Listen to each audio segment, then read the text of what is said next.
বৈষম্য বিরোধী ছাত্র আন্দোলনের সময় আন্দোলনরত শিক্ষার্থীদের উপর গরম পানির জলকামান ছোড়ার পরামর্শ দিয়েছিলেন অভিনেত্রী অরুণা বিশ্বাস। শুধু তাই নয়, শিক্ষার্থীদের গরম পানি ঢেলে দেওয়ার পরামর্শ দিয়ে কুৎসিত হাসির ইমোজিও দেন এই অভিনেত্রী। এমনকি যেসব তারকা শিক্ষার্থীদের পক্ষে অবস্থান নিয়েছিলেন তাদের বিরুদ্ধেও ব্যবস্থা নেওয়ার জোর দাবি তুলেন অরুণা বিশ্বাস সহ কট্টর আওয়ামী লীগ পন্থী তারকারা।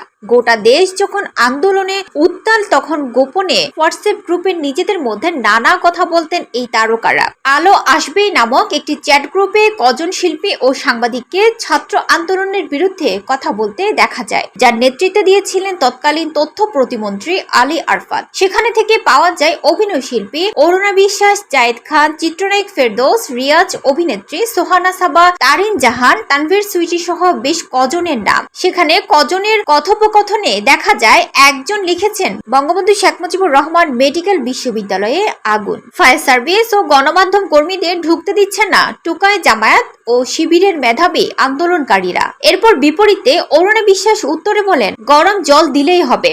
অন্য একটি পোস্টে একজন নির্মাতা মুস্তফা সরোয়ার ফারুকীর ছাত্র আন্দোলনের পক্ষে করা একটি পোস্ট শেয়ার করে লেখেন, অস্ট্রেলিয়ায় বসে আল কায়দার মতো জ্ঞান দেওয়া হচ্ছে।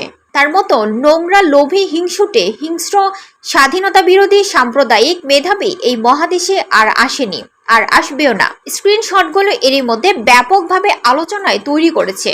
এর মধ্যে অনেকে অরুণা বিশ্বাস সহ ছাত্র আন্দোলনের বিরুদ্ধে উস্কে দেওয়াদের আইনের আওতায় আনার দাবি জানিয়েছেন। তারকাদের গোপন চেট নিয়ে মুখ খুলছেন শিক্ষার্থীদের আন্দোলনের একনিষ্ঠ সমর্থক নির্মাতা আশফাক নিপুণ। বলছেন, আলো আসবে গ্রুপে আমরা যত সহকর্মী ছিলেন সবাই বলতে চায় এখনো সময় আছে, আলোতে আসেন। খুনি শাসক না, জনগণে সকল আলোর উৎস, আপনাদের শুভবুদ্ধির উদয় হোক। আবার মজা করে লিখেছেন, এটার স্ক্রিনশট নিয়েও ছড়িয়ে দেন যদি এখনো আপনাদের কোনো গোপন গ্রুপ থাকে।